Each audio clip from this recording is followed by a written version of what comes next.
ખેડૂત મિત્રો, શું તમે શિયાળો પાક કર્યો છે અને એ પાક તમારો પીળો પડે છે, વધતો નથી અને નવી કોળ પણ નથી આવતી, નવી ફૂટ પણ નથી આવતી અને બે હાથો જાય છે? જેવા કે કલોજી કરી હોય, વટાણા કર્યા હોય, જીરું કર્યું હોય, ધાણા કર્યા હોય, વરિયાળી કરી હોય, ચણા કર્યા હોય, કે ઈસુબગુલ કરી હોય, ડુંગળી કરી હોય કે લસણ કર્યું હોય, આ બધા જ પાકની હિમાલી પાક તમારે પાણી સાથે પાઈ દેવાનું છે.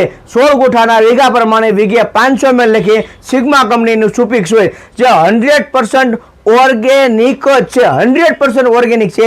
જેમાં માઇક્રોરાજા આવી જશે, બરોબર, જેમાં તમને ઓર્ગેનિક કાર્બન પણ આવી જશે, જેમાં ડીપી ને યુરિયા ને પોટાશ પણ ઓર્ગેનિકના રૂપમાં મળી રહેશે અને મિક્સ માઇક્રોન્યુટ્રન જેવા કે ઝીંક, મેગ્નેશિયમ, કોપર, બોરોન, આયર્ન, લોહ તત્વની મેનિબ્લોડમ જેવા મિક્સ માઇક્રોન્યુટ્રન મળે, જેથી કરીને ખોરાક તમને સંપૂર્ણ આખી થાળી આપણા પાકની માલિપા મળી રહે. તો આપણા પાકનો વાનસ્પતિક વિકાસની વૃદ્ધિ જ્યારે થશે, જ્યારે એક ખોરાક મળી જશે, જ્યારે મૂળિયા તમને કોઈ હારા હાઈ ક્લાસ મોટા મોટા લાંબા થઈ જશે, ત્યારે આપણો પાક પીળો નહીં પડે, પાછો નહીં પડે અને ઉત્પાદન દેવા માટે આપણો પાક સક્ષમ બની જશે. આ કીધે તમારે હુકારો આવતો હોય, બરોબર, જમીન કડક થઈ જતી હોય, ખારાશવાળી જમીન હોય, તો પણ આપણને આમાં સારામાં સારો ફાયદો પડશે. જમીન પણ આપણી એકદમ પોચી પણ રહેશે, હાઈ ક્લાસ અને બધો એક ખોરાક મળી જાય, બરાબર. એટલે પોચી જમીનમાં તો ડબલ મૂળિયા મૂકશે. એટલા માટે તમારા હરેક નજીકના એગ્રોમાં તમે તારે મળી રહેશે. હું એવું નથી કહેતો કે ખેતી કા સાગર તળાજામાં મળે, હરેક ઠેકાણે તમે તારે મળે, ગામમાં, તાલુકામાં અને જિલ્લામાં